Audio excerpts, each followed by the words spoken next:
Hello students, आज के article का टॉपिक है वाई हैव की oil producers vowed output cut. इसको आप कनेक्ट कर पाएंगे GS 2 जिसमें IR है, IR international relation, and GS 3 में एनर्जी वाला जो पार्ट है इंफ्रास्ट्रक्चर में, उससे आज के एडिटोरियल के एनालिसिस को आप कनेक्ट कर पाएंगे।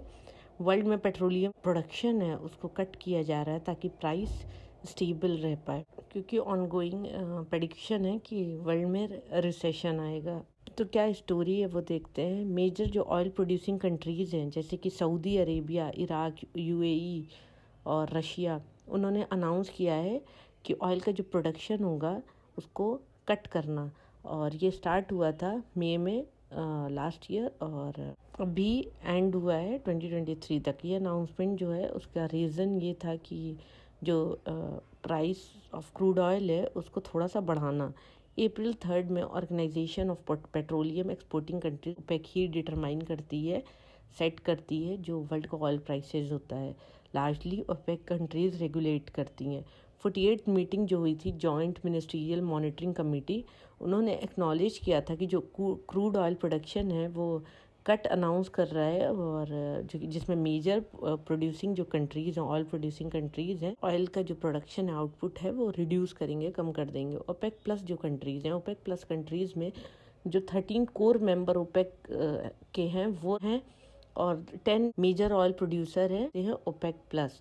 तो OPEC प्लस कंट्रीज़ का भी ये डिसीजन रहा है कि जो प्रोडक्शन कट है वो हो, और जो पहले से प्रोडक्शन कट था, अनाउंस हुआ था अक्टूबर 2022 में, उसके एडिशन में अभी जो प्रोडक्शन कट है वो हो रहा है। क्यों OPEC प्लस कंट्रीज़ जो हैं वो कटिंग क्रूड ऑयल प्रोडक्शन कर रहे हैं, इसका रीज़न क्या है? तो ये क्वेश्चन मार्क है। अकॉर्डिंग टू OPEC की जो ऑफिशियल स्टेटमेंट है, ये जो डिसीजन हुआ है कि क्रूड ऑयल कट होगा, उसका प्रोडक्शन को कम करेंगे, वो सपोर्ट करेगा मार्केट स्टेबिलिटी को।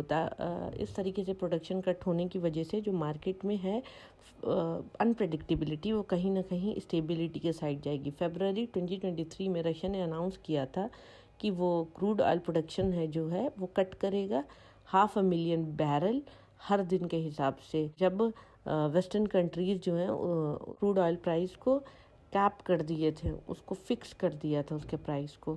और जो रशिया यूक्रेन पे वॉर कर रहा था उसको दिमाग में रखते हुए उसके रिस्पॉन्स पे वेस्टर्न कंट्री ने इस तरह का डिसीजन लिया था। रशिया के जो डिप्टी प्राइम मिनिस्टर हैं अलेक्जेंडर नोवाक, उन्होंने कटिंग प्रोडक्शन को इस तरह से डिफेंड किया कि उन्होंने कहा कि वो हेल्प करेगा जो मार्केट रिलेशन है उसको रिस्टोर करने में।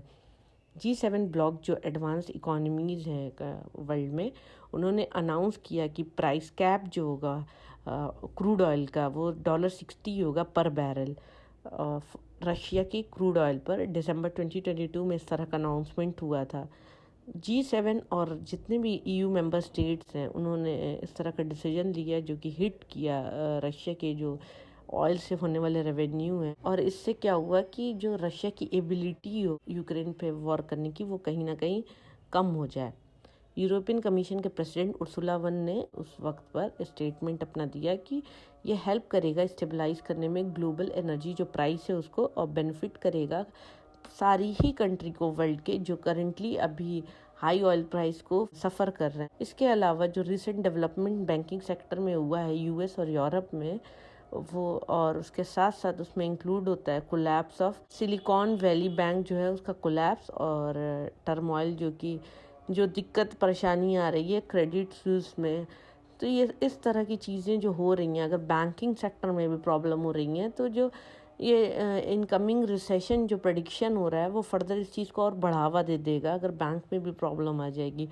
मार्च 2023 में ऑयल जो प्राइस था वो 1% कम हुआ, जो कि 2 वीक से जो प्राइस चल रहा था उससे 1% कम हो गया, और जो एक स्पेकुलेशन है रिसेशन की वो लगातार है। इन चीज़ों की वजह से भी ऑयल का प्राइस जो हो रहा है वो स्लिप कर रहा है, कम हो रहा है, और रिसेशन, ऑनगोइंग रिसेशन की जो एक्सपेक्टेशन है, स्पेकुलेशन है, इस वजह से ऑयल डिमांड जो है वो भी वर्ल्ड में कम हो रही है।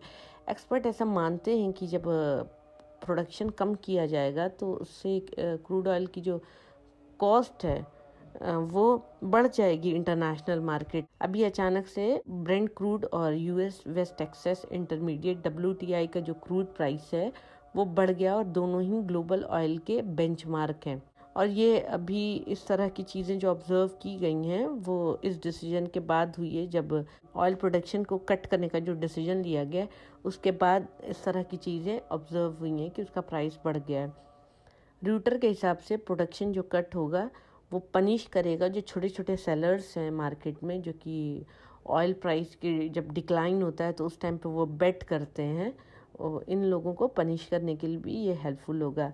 और अब क्या आउटपुट कट सिग्निफिकेंट होगा? लेटेस्ट अगर वॉलंटरी प्रोडक्शन एडजस्टमेंट देखें तो सऊदी अरेबिया जो है उन्होंने कम किया है 5 लाख बैरल हर दिन के हिसाब से, इराक 2,11,000 और UAE ने 1,44,000 और कुवैत ने 1,28,000, कजाकिस्तान 78,000, अल्जीरिया 48,000, ओमान 40,000, गैबोन 8,000 हर दिन के हिसाब से इतना बैरल इन लोगों ने कम किया है।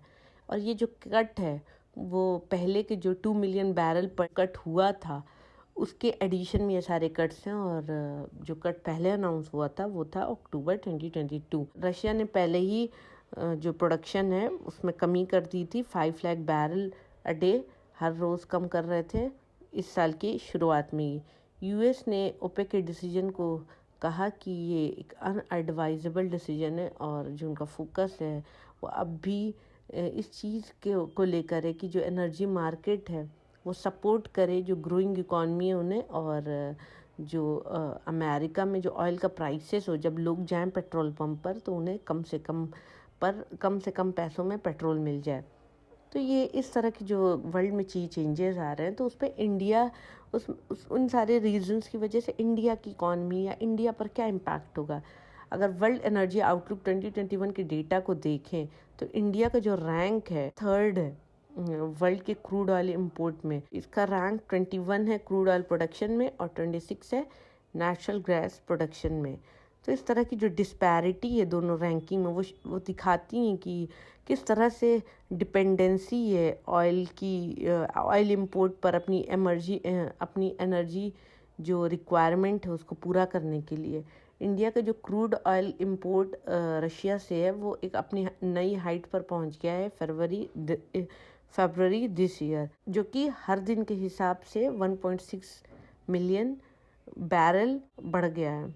कंबाइन इंपोर्ट जो होता है, जो पहले के सप्लायर्स थे इंडिया जहाँ से इंपोर्ट करता था, इराक सऊदी अरेबिया, अगर इन दोनों को कंबाइन भी कर दिया जाए, प्लस भी कर देते हैं, इन दोनों को जोड़ देते हैं, उसके बावजूद भी जो रशिया का है, रशिया से जो इंपोर्ट हो रहा है अभी क्रूड ऑयल वो ज़्यादा ही होगा।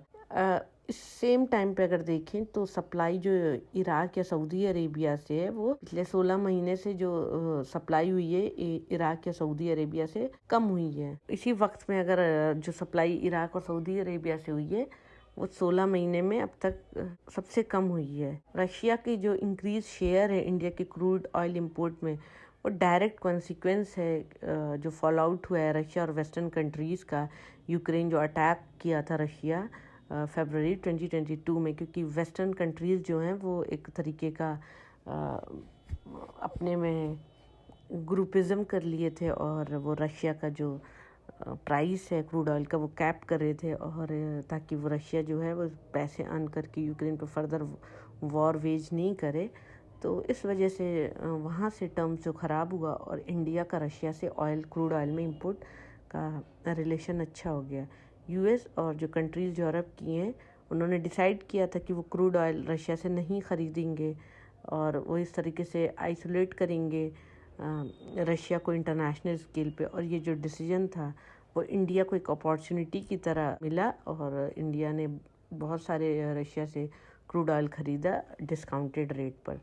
तो ये था आज के आर्टिकल का एनालिसिस, और इसको आप कनेक्ट कर पाएंगे अपने प्रीलिम्स के भी जो टॉपिक्स होते हैं उससे। तो इसमें अगर आप देखें प्रीलिम पर्सपेक्टिव से तो ओपेक और ओपेक प्लस जो कंट्रीज़ हैं, मेंबर कंट्रीज़ जो इनकी, वो इम्पॉर्टेंट हो जाती हैं। Thank you for watching my video. Please share, like and subscribe.